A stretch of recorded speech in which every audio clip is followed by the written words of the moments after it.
यात आम्हाला कृपा पांडे साहेब आपल्या सगळ्या आवाज दो हर जोर जुल्म की टक्कर में हर जोर जुल्म की टक्कर में अरे असा कसा देत नाही अरे असा कसा देत नाही खाजगीकरण रद्द करा खाजगीकरण रद्द करा आपलं हे काम बंद आंदोलन आहे, काय आपले मुद्दे आहेत?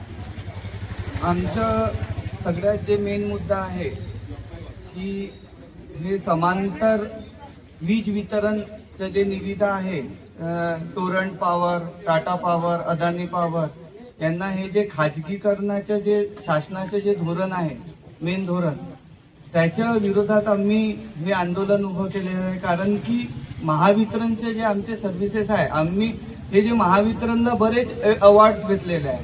एशिया लेवलवर सुद्धा आमच्या महावितरणचे जे आपण सगळ्या टेक्नॉलॉजी इथे अडॉप्ट करत आहोत. मग एवढं आम्ही एफर्ट्स घेऊन सुद्धा आज आपण महावितरणचे जे रेव्हेन्यू आहे ते 4-5 हजार कोटीवरून आज 1,17,000 कोटीपर्यंत हा रेव्हेन्यू पोहोचून दिलेला आहे.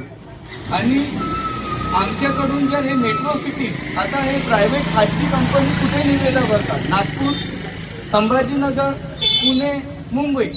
मग हे ह्याचे जे आपल्याला रेव्हेन्यू येतो त्या हा रेव्हेन्यू आपण ग्रामीण भागात लोकांना सेवाच्या हातातून गेला तर आम्ही ते ग्रामीण भागातल्या लोकांना कशी सेवा देणार? आणि अशा प्रकारे हे महावितरण कमकुवत होईल आणि जे लोकांमध्ये जे आम्ही सेवा देतो ह्या रेव्हेन्यूवरून ते सेवा देण्याचे आमचे जे काम आहे ते डिस्टर्ब होईल.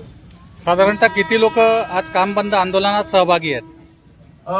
साधारणतः आमचे जवळपास 300 जे कर्मचारी आहेत ते या आंदोलनात सामील आहेत. आणि हा आंदोलनाची आता सुरुवात आहे. आमचे 80% लोक आंदोलनात इथे सामील आहे आणि हे 100% होतील.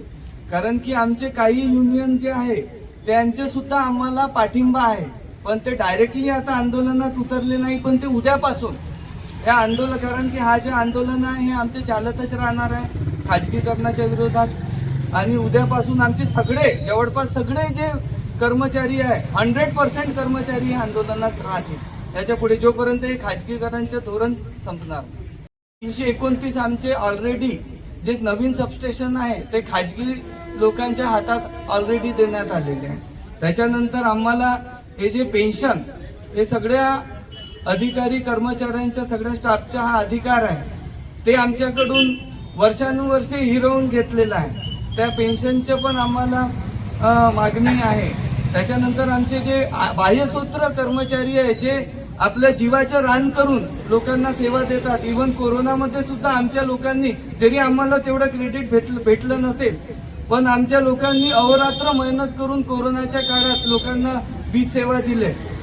आणि असे आमचे त्याच्यातले बाह्यसूत्र कर्मचारी हे एवढं काम करत आहेत, पण यांना 8 आणि 10-15 हजार सॅलरीमध्ये ते कसं आपलं जीवन जगतील?